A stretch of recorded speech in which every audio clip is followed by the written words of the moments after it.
Chances are that if you've heard anything about EVE Online, you've heard of the sheer scale of the warfare that takes place within the game, and that's both in terms of the people involved, as I covered in my last video, but also in monetary terms. Now, whether or not these figures represent the true objective value of the assets used is a topic for another day, but it often stirs up an interesting question. Under what circumstances would you want to put that much perceived money on the line over a video game? Well, the ugly truth of the matter is that the largest fights up until the most recent war weren't planned strategic operations, with both sides committing their largest assets to a key objective. Instead, the two biggest supercapital fights in the pre-Rorqual era, Asakai and BTAC R5, were started by mistake.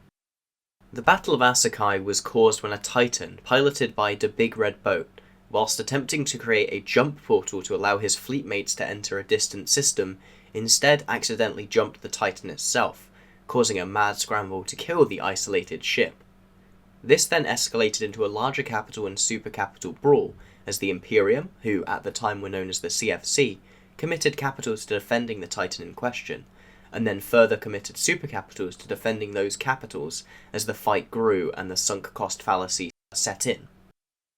The messy and accidental nature of this fight was even commemorated with an in-game item,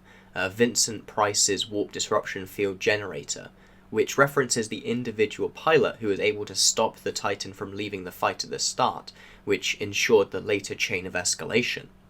Now, whilst the scale of this fight was a complete accident, to say that there was no actual cause for it wouldn't be entirely true, as had the Big Red Boat not wanted to send a friendly fleet to Asakai, and there hadn't been a hostile fleet there expecting a fight, nothing would have happened when he accidentally jumped through. In the past, these flashpoints were referred to as conflict drivers, and in this case the point of conflict was a small passive income source in the form of a cobalt moon, which had been reinforced by a local Galante militia alliance, Drunk and Disorderly. The disparity between how much this income source was worth and the cost of the battle itself was much commented on at the time, and whilst I can't find the exact figures for the market value of the day, I recall it being somewhere in the tens of years even, before the Cobalt Moon would pay back the investment that the Imperium had spent trying to defend it. Still, it remains representative of one of the primary reasons that fights start in EVE, and that's income.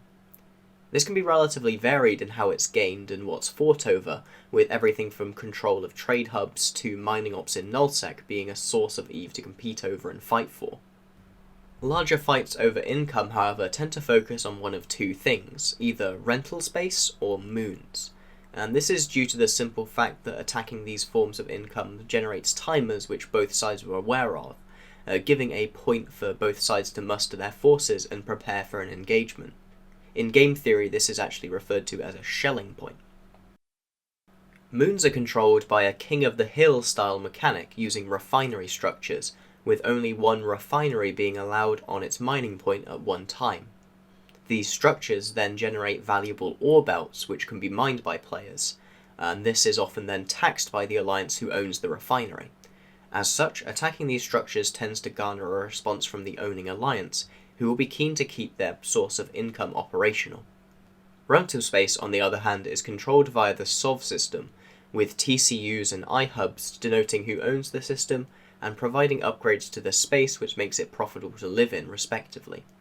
This space is then either sold or leased to players who want to be able to PvE without being expected to PvP, and the funds from their use of the space is then used to facilitate a PvP alliance which maintains military control of the TCUs and iHubs in an almost neo-feudal arrangement of protection for taxes.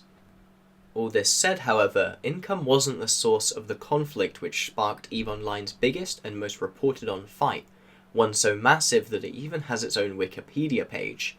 Instead, it was fought over a station which had dropped ownership as a result of bills to maintain Nulli Secunda's claim on it not being paid, allegedly as a result of a bug, although this will be eternally questioned as only one player had the ability to send the payment, and CCP has stayed silent on the matter. This lack of ownership meant that any outside force could attempt to take over the station by shooting it, without the normal reinforcement timers that would allow the defenders to properly prepare. as the station in question was a key staging point in an ongoing war known as the Halloween War. Holding on to the station was a key objective on the defenders' part,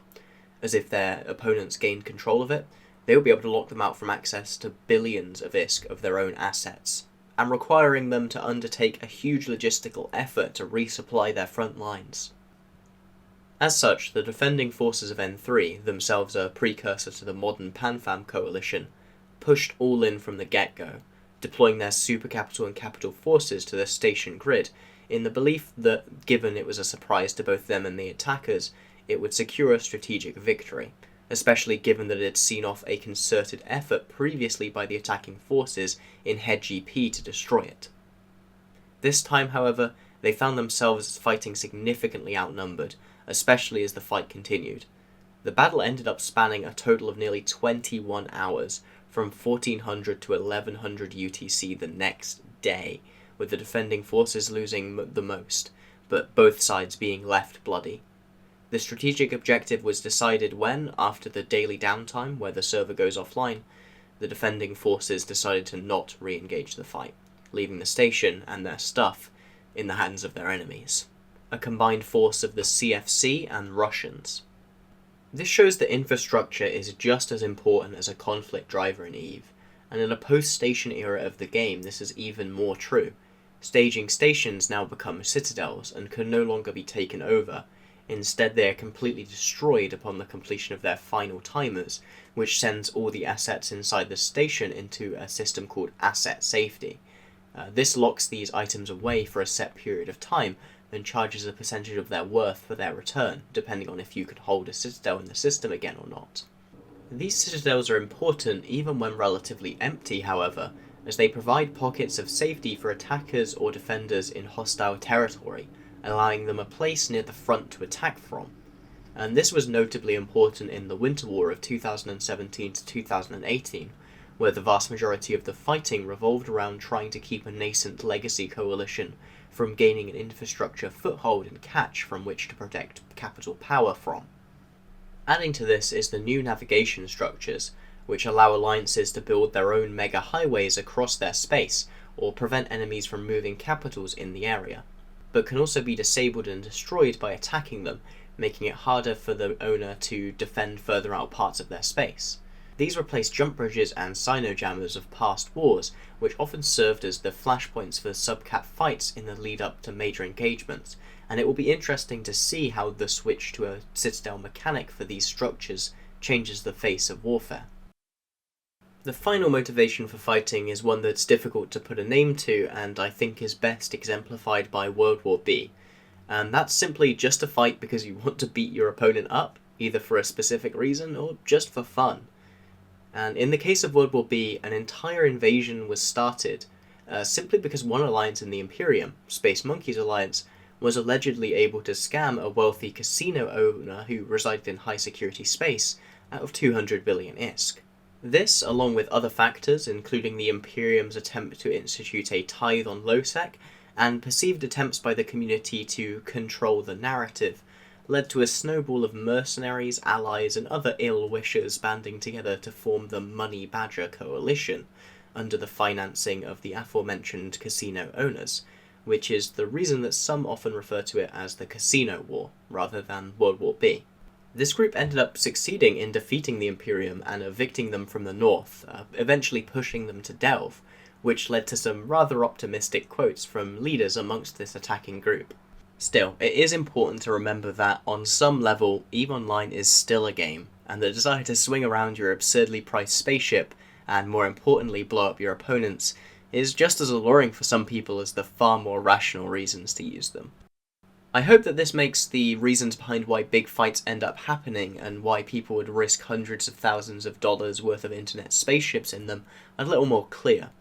However, it's also worth noting that the vast majority of destruction in EVE takes place in a much lower level, with smaller fleets engaging over smaller objectives, or even individual ships such as rockwalls or carriers, which serve as the income sources for the average nullsec player being attacked.